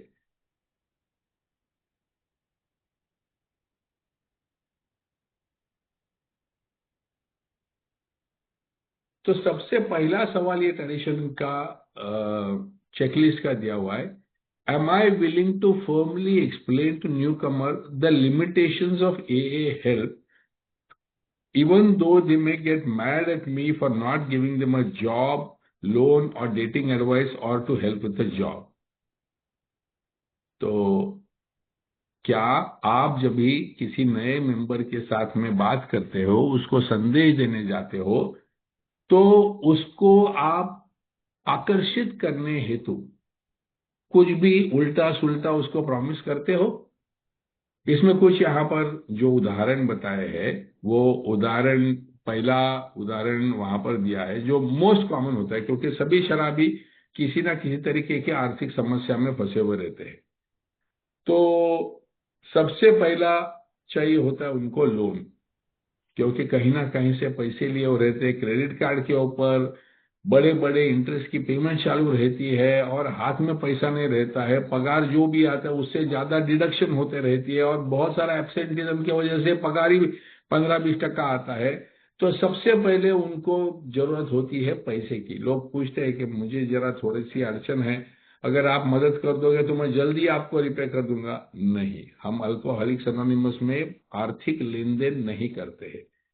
या यहाँ पर डेटिंग एडवाइस क्या है, हम लोग डेटिंग एडवाइस नहीं बोलेंगे, लेकिन हम लोग फैमिली की समस्याओं के बारे में बात करेंगे, क्योंकि घर में जब भी हम इस प्रकार से हमारा बर्ताव है कि हमारी फैमिली पूरी तरह से हमारे साथ त्रस्त है, तो बीवी छोड़ के गई है या अलग रह रही है या मैके चली गई है या अभी साथ में रहना नहीं चाहती है या डिवोर्स का नोटिस दे चुकी है, तो ऐसे में मैं आपको गाइड करूंगा।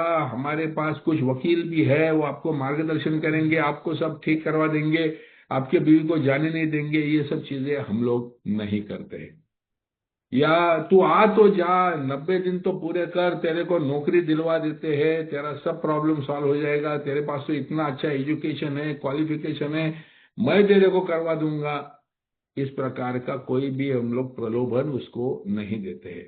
तो विच मीन्स व्हाट, कि जब भी हम लोग संदेश देते हैं तो द ओनली रिवॉर्ड जो हम लोग एक ही उसको प्रलोभन दिखा सकते हैं कि तू मद्य मुक्त रह सकता है। अगर तू मद्य मुक्त रहेगा तो सब कुछ ठीक ही होगा ना।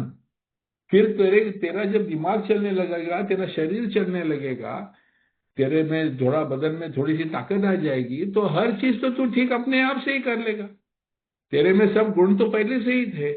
आज जो समस्या में तू फंसा हुआ है, वो समस्याओं की वजह से तू नहीं पी रहा है, बल्कि तू पी रहा है, इसकी वजह से ये सब समस्या है। तो तू तेरी शराब बंद कर, तेरी सब समस्या अपने आप से ठीक हो जाएगी। और शराब बंद करने में मैं तेरी मदद कर सकता हूँ। बाकी सब चीजों में मेरे को कोई, मेरे जिंदगी की ही समस्या हर प्रकार से अभी तक सुलझी नहीं है, तो मैं तेरे को क्या मदद करूंगा।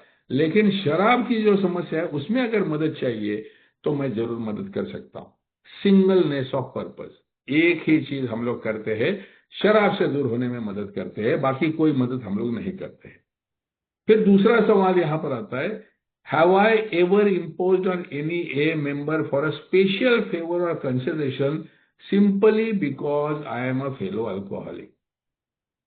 कई बार हम लोग जाने अनजाने में हमारा जो काम का स्वरूप है वो एक दूसरे को बता देते हैं, और लोगों को पता रहता है कि अरे ये मेंबर है, ये फलाना फलाना मेंबर है, ये डॉक्टर है।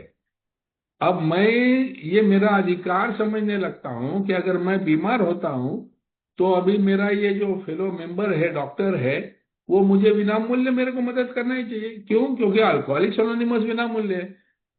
अरे भाई, अल्कोहलिक्स एनोनिमस का संदेशा है या कार्यक्रम जो है या स्पॉन्सरशिप है, ये बिना मूल्य है। लेकिन डॉक्टर की दवा बिना मूल्य नहीं है, डॉक्टर का कंसल्टेशन बिना मूल्य नहीं है। तो मेरे ए सदस्यता का फायदा लेकर मैं जाके किसी के गले में पड़ना, ये प्राथमिकता से दूर हटने जैसा ही है। इसी प्रकार से दूसरा कोई प्रोफेशन हो, कि कोई मेंबर वकील है तो उसके पास में वकीली का सलाह बिना मूल्य लेना, या कोई चार्टर्ड अकाउंटेंट है तो फाइनेंशियल एडवाइस उससे लेना, या इंश्योरेंस एजेंट है तो उसका किसी भी प्रकार का बाहरी इशू का मदद ए मेंबर होने के नाते बिना मूल्य मांगना या इंसिस्ट करना कि ये मुझे चाहिए, ये इस ट्रेडिशन के खिलाफ है। क्योंकि यहाँ प्राथमिक उद्देश्य से हम लोग ढल चुके हैं और बाकी व्यवहार और बाकी मेरे बाहर की दुनिया की जो जिंदगी है वो सब चीजें हम लोग यहाँ पर लाने लग रहे। इसी चक्कर में हम लोग आर्थिक लेन देन भी नहीं करते हैं कि कुछ टके पे मैंने पैसा दिया और फिर वो पैसा नहीं आया और इस वजह से फिर मैं उसके पीछे जाता हूँ और वो ग्रुप अवॉइड करने लगता है और वो भागने लगता है। तो जो एक सिंपल सी चीज है कि बिना मूल्य संदेश है, तो उसे बिना मूल्य, उसकी जो आध्यात्मिकता जो है वो आध्यात्मिकता टिकी रहनी है, तो किसी भी प्रकार का व्यवहार हमारे संबंधों में, ए के संबंधों में नहीं आना चाहिए। क्योंकि व्यवहार आने के बाद साथ ही आता है स्वार्थ, और स्वार्थ आने के साथ में ही उसके साथ परमार्थ खिड़की में से बाहर चला जाता है, आध्यात्मिकता पूरी तरह से नष्ट हो जाती है। तो ये इसीलिए जब भी हम लोग प्राथमिक पर्पस को पकड़ के रखते हैं, सिर्फ ये संदेश वहन, अपने आप को बचाना, दूसरे को मदद करना, इतना ही रखते हैं, तो ये सब चीजें हमारे से नहीं होती। तीसरा सवाल यहाँ पर पूछा जाता है, am I willing to 12 step the next newcomer without regard to who और what is in it for me. यानी अगर किसी अमीर के घर पे, बंगले पे 12 स्टेप कॉल पे जाना है तो मैं तैयार हूं, लेकिन किसी झोपड़े में जाने का होगा तो वो दूसरे को जाने दे। ये टाइप का सेपरेशन मैं करता हूं क्या? या अगर मैं इसको संदेशा दूंगा और ये कल ठीक हो जाएगा तो ये बड़ा इंडस्ट्रियलिस्ट है, इसके पास मुझे नौकरी मिलेगी, या इसके पास से मुझे धन लाभ होगा, या इसकी वजह से मेरी प्रतिष्ठा बढ़ेगी, इसके वजह से मेरे को गाड़ी में घूमने को मिलेगा, होटलों में खाने को मिलेगा, ऐसे दूसरे कुछ हेतु मेरे दिमाग में है क्या? तो जब भी मैं किसी व्यक्ति के साथ काम कर रहा हूं तो वो व्यक्ति क्या है और उससे मेरा लाभ क्या हो सकता है, ये मेरे मन में हेतु है, या मैं सिर्फ एक पीड़ित शराबी को मदद करने हेतु जा रहा हूं, ये भी मेरे प्राथमिक पर्पज से मैं करीब हूं या दूर हूं, ये बताता है। चौथा सवाल बताया है, do I help my group in every way to fulfil our primary purpose. मेरे समूह से ये प्राथमिक उद्दिष्ट का जो कार्य है ये पूरा का पूरा हो, इसके लिए मैं हाथ बटाता हूं क्या? इसका मतलब ये कि ग्रुप के, समूह के 12 स्टेप कमेटी में मैं हिस्सा लेता हूं क्या? जब समूह के पास कोई मदद के लिए कॉल आते हैं तो मैं जाने के लिए अपनी तैयारी दिखाता हूं क्या?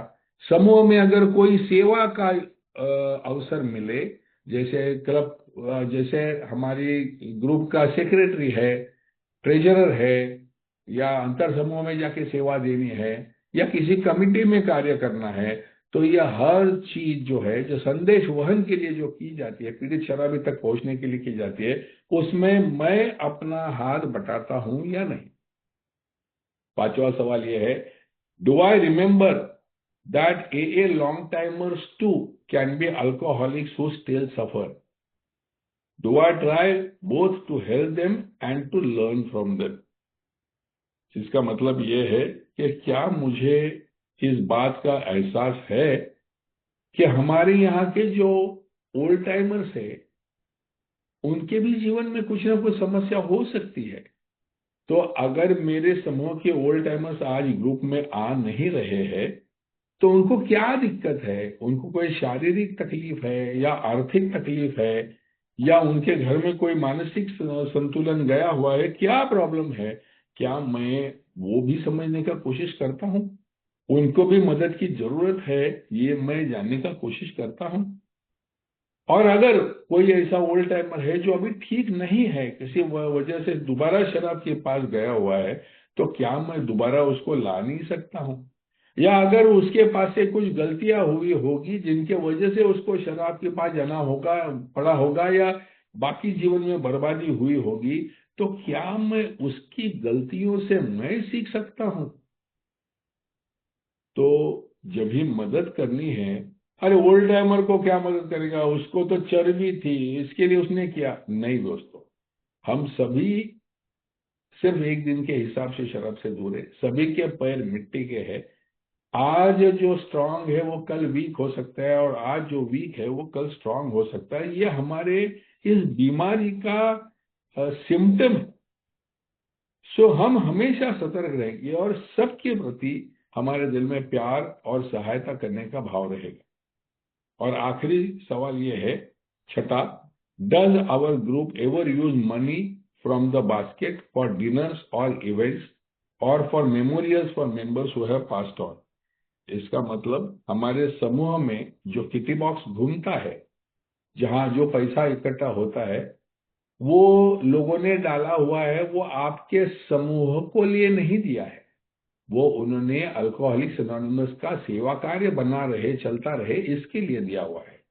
तो अगर मैं ये पैसा दबोच के रखता हूं और मेरी नाइट विजिल, बड़ी नाइट विजिल करेंगे, बड़ी अल्केथॉन करेंगे और वहां पर ये पैसा इस्तेमाल करेंगे, नहीं दोस्तों, ये जो पैसा है वो वहां पर आने वाले लोगों ने एए के संदेश वहन के हेतु दिया हुआ पैसा है। अगर आपको नाइट विजिल करना है, अगर आपको अल्केथॉन करना है, आपको एनिवर्सरी सेलिब्रेट करनी है, या किसी भी प्रकार का कार्यक्रम करना है, जैसे डिनर प्लान करना है, एनिवर्सरी, तो आप अपनी जेब में से पैसा निकालिए। लेकिन ये जो किटी बॉक्स में आया हुआ जो पैसा है वो सिर्फ संदेश वहन के हेतु इस्तेमाल होना चाहिए। या तो समूह की तरफ से वो एक्टिविटी की जाए, संदेश वहन किया जाए, या तो हमारे आगे की जो सर्विसेज है, जैसे अंतर समूह है, स्टेट कमेटी है, नेशनल हमारा जीएसओ है, तो ये सभी लोग जहां पर अभी तक संदेशा नहीं पहुंचा है वहां पर संदेश देने का काम में लगे हुए रहते हैं।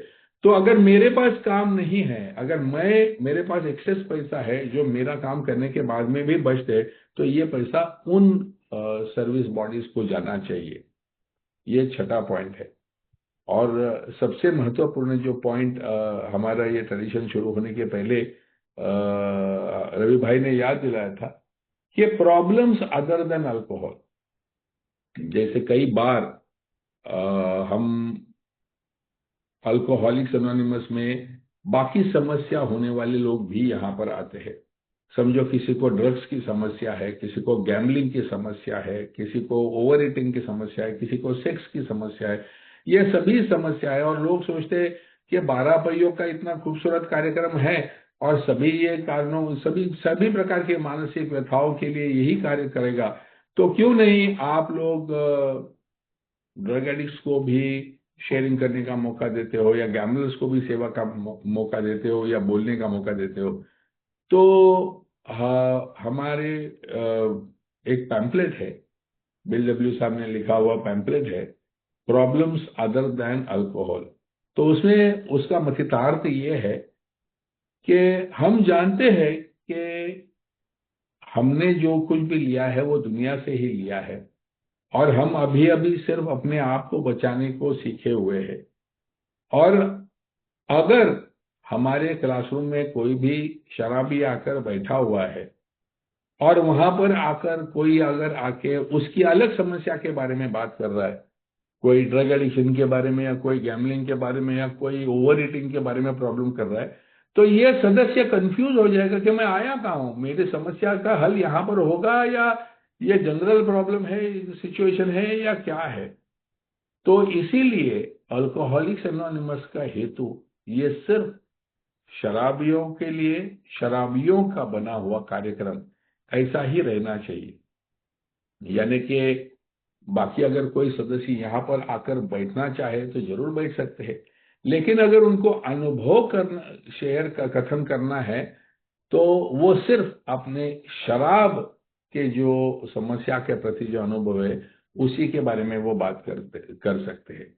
इसी में से आगे जाके अलग अलग फेलोशिप्स, जैसे narcotics anonymous, over eaters anonymous, gamblers anonymous, या ढेर सारे ऐसे मोर देन 100 सच फेलोशिप्स आज अस्तित्व में है, जिन्होंने यही 12 कदम अपनाए हैं और अलग अलग उलझनों को उसको इस्तेमाल किया है। तो अल्कोहलिक्स एनोनिमस ने यही सोचा कि हमारा प्राथमिक उद्देश्य है खुद बचे रहना और दूसरे शराबी को मदद करना, और वही प्राथमिक उद्देश्य को हम बनाए रखेंगे। इसके अलावा हम कोई भी, कितना भी महत्वपूर्ण क्यों नहीं हो, लेकिन वो हमारा उद्देश्य नहीं है और वो हम नहीं करेंगे। तो या ये कुछ चीजें हैं जो दैनंदिन जीवन में भी इस ट्रेडिशन का इस्तेमाल हम लोग कैसे कर सकते हैं, प्राथमिकता के पॉइंट ऑफ व्यू को हम किस प्रकार से देख सकते हैं, समझ सकते हैं, ये बताने के हेतु आज हम लोगों ने ट्रेडिशन चेकलिस्ट में से भी कुछ सवाल लिए हैं। अगर आप बाकी भी ट्रेडिशंस को अगर इसी प्रकार से समझना चाहते हो, तो हर ट्रेडिशन के चेकलिस्ट के सवाल है। ट्रेडिशन चेकलिस्ट ये डॉक्यूमेंट आपको गूगल पे से भी डाउनलोड करेगा मिलेगा, या aa.org में से भी डाउनलोड करने को मिलेगा। और ये सभी जो सवाल है, ये सवाल कई बार हमारे समूह की ग्रुप इन्वेंट्री जब भी होती है तो ग्रुप इन्वेंट्री में भी ये ट्रेडिशन चेकलिस्ट के सवाल लिए जाते हैं। तो ये जरूर एक अभ्यास का विषय है और ट्रेडिशंस का डे टू डे अफेयर्स में किस प्रकार से इम्प्लीमेंटेशन होना चाहिए ये बताने के हेतु इसका बड़ा लाभ होता है। तो अपने आप को यही रोकना चाहूंगा। ट्रेडिशन 5 मैं समझता हूँ यही खत्म हो चुके हैं। बचे हुए कुछ एक 5-6 मिनट है, अगर किसी को कुछ शेयर करना हो या सवाल पूछने हो तो हम लोग ले सकते हैं। Over to you Chandu. Thank you Bhushan. दोस्तों, आपका अगर कोई सवाल है तो आप हाथ उठा सकते हैं। और राहुल, यस राहुल। 3 मिनट खाली शेयर करना था, सवाल नहीं था मेरा। अभी ये इसमें मेरा अनुभव, लेटेस्ट अनुभव है। तो दोस्तों, मैं अभी मालवन गया था सूरत से, और वहां से रात को 1:30 बजे घर से निकला, और वहां पे सुबह शाम को 6:30 बजे थक गया। गाड़ी वहां अनजान स्टेशन पे रुकी, और ऐसा बस में जा रहा था मैं, मेरे को विचार आ रहा था कि मैं इतना 700-800 1000 किलोमीटर क्यों आया, पछतावा आ रहा है। वो गाड़ी में मेरे को उल्टी होने जैसा लग रहा था थोड़ा, है ना ऐसा। 24 घंटे का सफर करके मैं वो गया, और वहां पे एक डिटॉक्स कैंप जैसा चल रहा था। और वहां पे मैं गया और डिटॉक्स कैंप में देखा एक शराबी जो है एक रूम के अंदर बंद है, और वो तड़फ रहा है ऐसा। और अचानक दोस्तों, मेरा जो थकाव और मेरा जो मन में जो नेगेटिविटी थी वो सारी निकल गई, और मैं सोचा मैं कहाँ आ गया। और मैं इतने सालों से अल्कोहलिक एनोनिमस का कार्यक्रम प्रैक्टिस कर रहा हूँ, और वो बिल डब्ल्यू साहब ने उनके घर में शराबी को रखते थे, वो सारा ट्रेडिशन, वो और वो 12वीं पायरी में लिखा है कि शराबी तुम्हारा बार बार आपको फोन करेगा, रात को परेशान करेगा, हैरान करेगा, और आपको उसके काम से पुलिस स्टेशन भी जाना पड़ सकता है।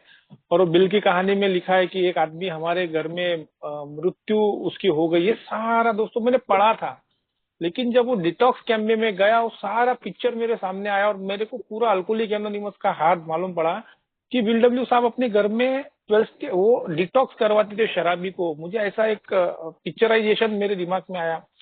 और वो सारी उसका, वहां पे भी वो लोग जो थे, दो एक मेंबर आए थे, एक मेंबर तो बैंगलोर से आया था, श्रीकांत करके, और वो पूरा रात दिन उधर ही रहता था, शराबियों के ऊपर ध्यान रहता था। वहां पे भी एक दूसरा एक मेंबर था अपना एक का फ्रांसिस्को, और ये सब लोग ध्यान रखते थे, और वो शराबी को बाहर नहीं जाने देते थे, तो रात को बार बार उठ जाते थे। और कई दिनों तो 2-3 दिनों तक वो लोग सोए नहीं।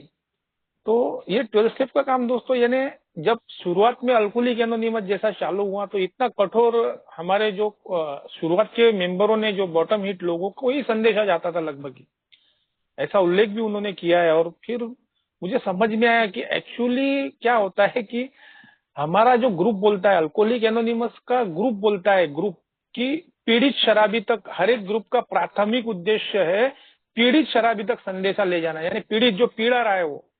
और दोस्तों, मेरे को बहुत दिन, यानी थोड़ा पछतावा यार, हम क्या बातें करते खाली यार, और हम सब ये करते और ये लोग मर रहे हैं शराब पी पी के। जब मैंने वो डिटॉक्स कैंप देखा, सुबह आशीष देश पांडे वहां पे आए थे, और वहां पे फर्स्ट शेयरिंग को मेरे को उठाया उन्होंने, और मेरे पूरे शरीर में ऐसे एक रोंगटे खड़े हो गए। 17 नए शराबी बैठे हुए, एकदम बढ़िया राहुल, अनुभव। और मेरा सारा, हाँ हो गया सारा हो मेरा गया जो, राहुल। हाँ हाँ, सारा जो मेरा पछतावा था वो सब सब निकल गया। और बहुत अच्छा अनुभव आया दोस्तों मुझे, ये 5वां पायरी का जो मैंने काम किया, और पूरा ये का पिक्चराइजेशन मेरे मन में, और वो सब समझ में आने लगा मुझे। धन्यवाद, thank you. Thank you Rahul, बहुत अच्छा अनुभव शेयर किया आपने। अगली अगला हाथ उठा है दीपक। यस दीपक, क्विकली, हमारे पास 2 मिनट है please.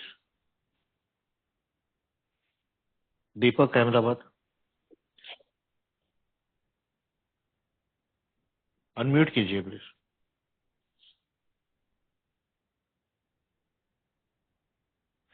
Okay, so I think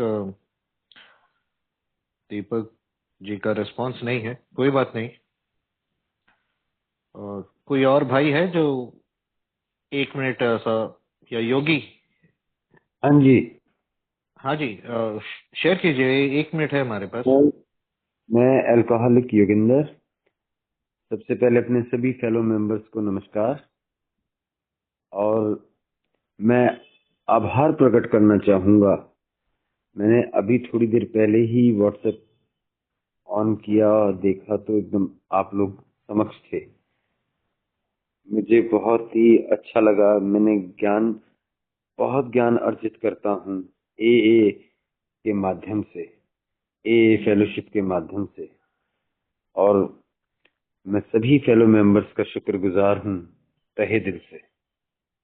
बहुत बहुत धन्यवाद आप सभी लोगों का। Please be with me, guide me, I need your help. Thank you. Thank you Yogendra ji.